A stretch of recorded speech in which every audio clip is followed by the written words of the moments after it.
Good morning students. आज हम लोग क्लास 10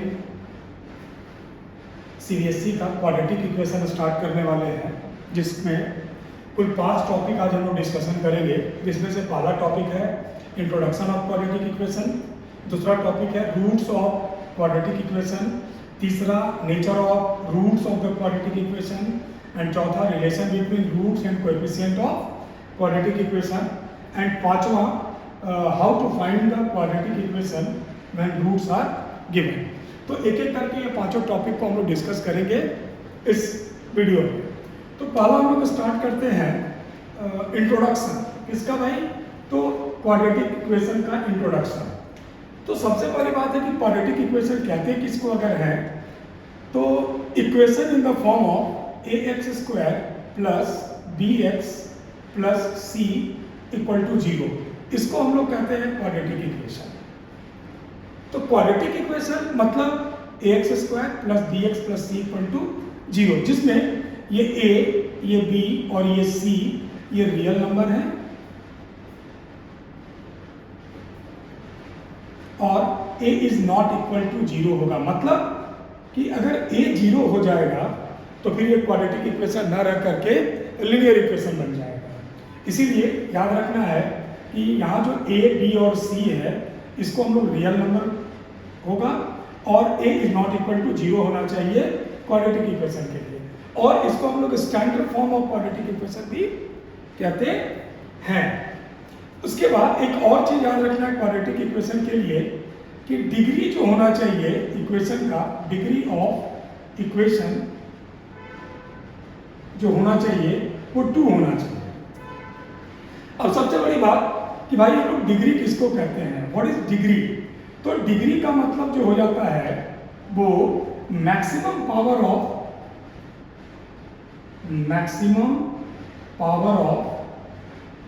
वेरिएबल, इसको हम लोग क्या कहते हैं, डिग्री ऑफ इक्वेशन या डिग्री ऑफ पॉलिनोमियल। तो अब एक चीज और ध्यान रखना है कि अगर डिग्री 1 का इक्वेशन होगा तो हम लोग उसको लीनियर इक्वेशन कहते हैं। डिग्री 1 के इक्वेशन को लीनियर इक्वेशन कहते हैं और लीनियर इक्वेशन का स्टैंडर्ड फॉर्म होता है ax plus b equal to 0। ठीक है। फिर अगर हम लोग डिग्री 2 की बात करें, जहां अभी हम लोग जिसके बारे में पढ़ रहे हैं, तो डिग्री 2 वाले को हम लोग कहते हैं क्वाड्रेटिक। ठीक है। फिर डिग्री 3 वाले को हम लोग क्या कहते हैं, डिग्री 3 वाले को हम लोग कहते हैं क्यूबिक। ठीक है। इसी तरीके से 4 वाले को बाई क्वाड्रेटिक इक्वेशन हम लोग कहते हैं। तो बेसिकली हम लोग को पढ़ना है क्वाड्रेटिक इक्वेशन। तो ये याद रखना है कि ax² plus bx plus c equal to 0 होगा। ये standard form of quadratic equation है, जहां a, b और c ये रियल नंबर होना चाहिए और a is not equal to 0 होना चाहिए। और हम लोग ये भी कह सकते हैं कि डिग्री ऑफ इक्वेशन 2 को हम लोग क्या कहते हैं, क्वाड्रेटिक इक्वेशन। और एक चीज इसमें बड़ा इंपॉर्टेंट है कि ये जो a है इसको हम लोग लीडिंग कोएफिशिएंट कहते हैं। a को हम लोग कहते हैं लीडिंग कोएफिशिएंट। क्यों? क्योंकि इसी पे डिपेंड करता है कि इक्वेशन लीनियर होगा कि क्वाड्रेटिक होगा कि क्यूबिक होगा। तो ये बेसिक इंट्रोडक्शन है क्वाड्रेटिक इक्वेशन का। ठीक है। सेकंड टॉपिक जो हम लोग का है वो है roots of quadratic equation. Roots of quadratic equation, roots कह दीजिए या सॉल्यूशन कह दीजिए या जीरोस कह दीजिए, ये सारे एक ही चीज है, रूट्स, सॉल्यूशन या जीरोस। ठीक है। तो हम लोग को बेसिकली फाइंड करना है या हम लोग को पता करना है कि रूट्स ऑफ क्वाड्रेटिक इक्वेशन क्या होता है। तो देखिए रूट्स ऑफ क्वाड्रेटिक इक्वेशन का मतलब क्या होगा, value of x by which value of equation becomes 0। ये अगर कोई एक इक्वेशन लेते हैं, मान के चलिए कि हमने एक इक्वेशन लिया 3x² माइनस 4x माइनस 4, ये मैंने ये इसको इक्वेशन है, इसको हम लोग क्वाड्रेटिक पॉलिनोमियल कहेंगे। तो अगर इस जगह पे हम लोग x का वैल्यू 2 पुट करते हैं, इफ x इक्वल टू 2, तो अब क्या हो जाएगा 3 इंटू 2 का square minus 4 into 2 minus 4, that means 2 2 सा 4, 4 3 सा 12 minus 8 minus 4, that means 12 minus 12 equal to क्या आ गया 0। मैंने क्या लिखा है कि value of x by which value of equation becomes 0। आप यहाँ देख लीजिए कि अगर मैंने x का वैल्यू 2 पुट किया है तो या तो इसको क्वाड्रेटिक पॉलिनोमियल कह दीजिए, अगर इक्वल टू 0 कर देंगे तो क्वाड्रेटिक इक्वेशन हो जाएगा।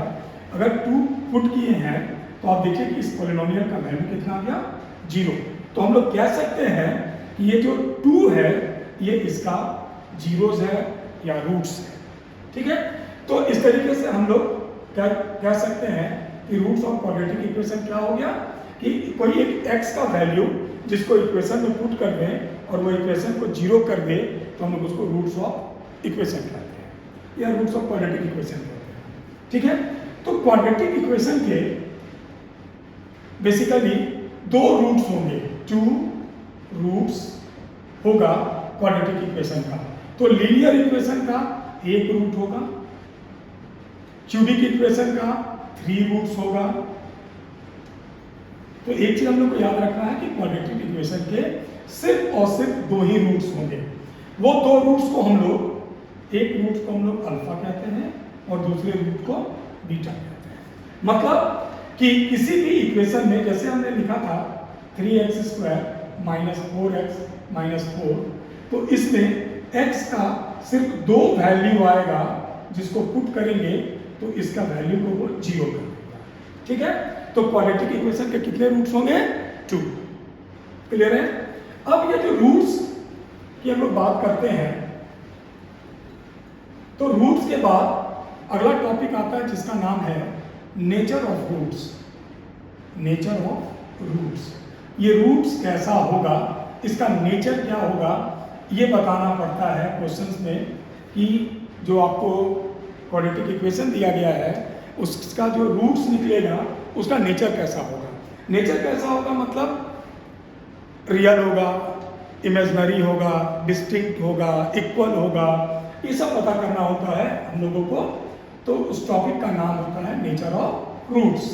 अब देखिए अगर हम लोगों ने इक्वेशन लिख रहे हैं ax² plus bx plus c equal to 0, ये मेरा एक क्वाड्रेटिक इक्वेशन का स्टैंडर्ड फॉर्म है।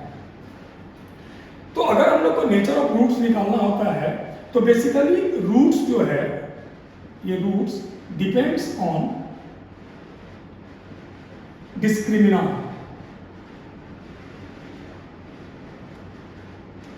ये, और इस डिस्क्रिमिनेंट को हम लोग d से डिनोट करते हैं और d इक्वल टू होता है b² माइनस 4ac। आप यहाँ गौर से देखिए ax² plus bx plus c, यहाँ जो ये a है वही ये a है, यहाँ वाला जो c है वो c है, यहाँ वाला जो b है वो b है। अगर एक इक्वेशन हम लोग लिख रहे हैं 3x² माइनस 4x माइनस 4 और अगर इसको कंपेयर करते हैं क्वाड्रेटिक इक्वेशन के फॉर्म से तो आप गौर से देखिए a की जगह 3 है, b के जगह पे -4 है और c के जगह भी -4 है और d equal to b² minus 4ac से हम लोग नेचर ऑफ रूट्स निकालते हैं क्वाड्रेटिक इक्वेशन का। तो अगर हम लोगों का 3 कंडीशन आता है कि if d is greater than 0, मतलब अगर d का वैल्यू 0 से बड़ा होगा तो यहाँ जो नेचर ऑफ रूट्स होता है वो real and unequal roots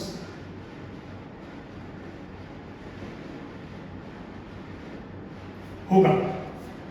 d का वैल्यू 0 से बड़ा होना चाहिए तो रियल और अनइक्वल रूट्स होगा। जैसे हम लोगों ने इक्वेशन लिखा था 3x² minus 4x minus 4 equal to 0। यहाँ देखते हैं d का क्या वैल्यू आता है।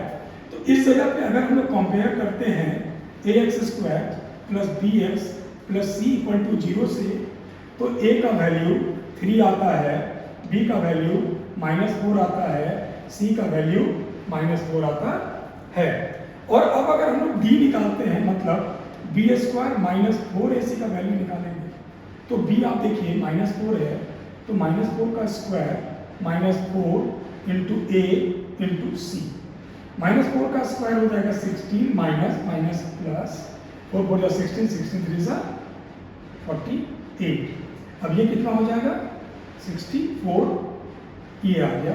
और ये जो 64 है वो obviously 64 D is greater than 0 हो गया, मतलब जी का वैल्यू डी का वैल्यू 0 से बड़ा हो गया।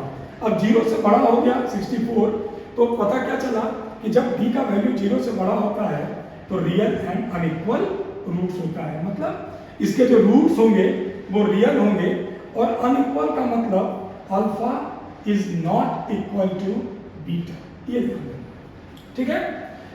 सेकेंड केस की अगर बात करें तो if d is equal to 0, अगर d 0 के बराबर होगा, that means value of B square minus 4ac is equal to 0, तो जो नेचर ऑफ रूट्स होगा वो रियल तो होगा ही एंड इक्वल रूट्स होगा।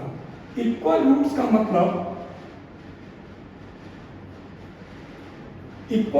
मतलब हो जाएगा कि alpha is equal to beta, मतलब जो दोनों रूट्स होंगे उनके वैल्यू इक्वल आएंगे। ये सेकंड केस में। थर्ड केस में क्या आ जाता है, if d is less than that of 0, मतलब कि B square minus 4ac is less than 0, मतलब कि बी स्क्वायर माइनस 4ac का वैल्यू नेगेटिव में आ जाए। तो अगर बी स्क्वायर माइनस 4ac का वैल्यू नेगेटिव में आता है तो जो नेचर होता है वो हम लोग उसका नेचर लिखेंगे not a real roots, not a real roots, मतलब कि उसके जो रूट्स होंगे वो रियल नहीं है, ठीक है। तो इस तरीके से 3 कंडीशन है नेचर ऑफ रूट्स फाइंड करने का, और मैंने आपको तीनों कंडीशन बता दिया है, ठीक है।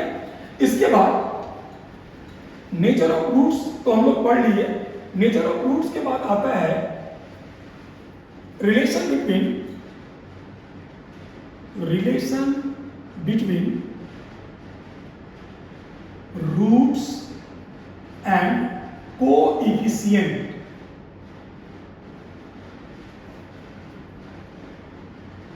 कोएफिशिएंट ऑफ क्वाड्रेटिक इक्वेशन, ठीक है। अब कोएफिशिएंट किसको कहते हैं, अगर ax स्क्वायर है plus bx plus c equal to 0, तो यहाँ पे ये और ये कोएफिशिएंट है। x स्क्वायर का कोएफिशिएंट a है, x का कोएफिशिएंट b है, c तो रियल नंबर है। तो हम लोग का जो टॉपिक है वो टॉपिक है रिलेशन बिटवीन रूट्स। तो रूट्स हम लोग का कौन कौन था, जो रूट्स था वो 2 रूट्स था, एक अल्फा और दूसरा बीटा। कोएफिशिएंट जो है वो है a, b और c।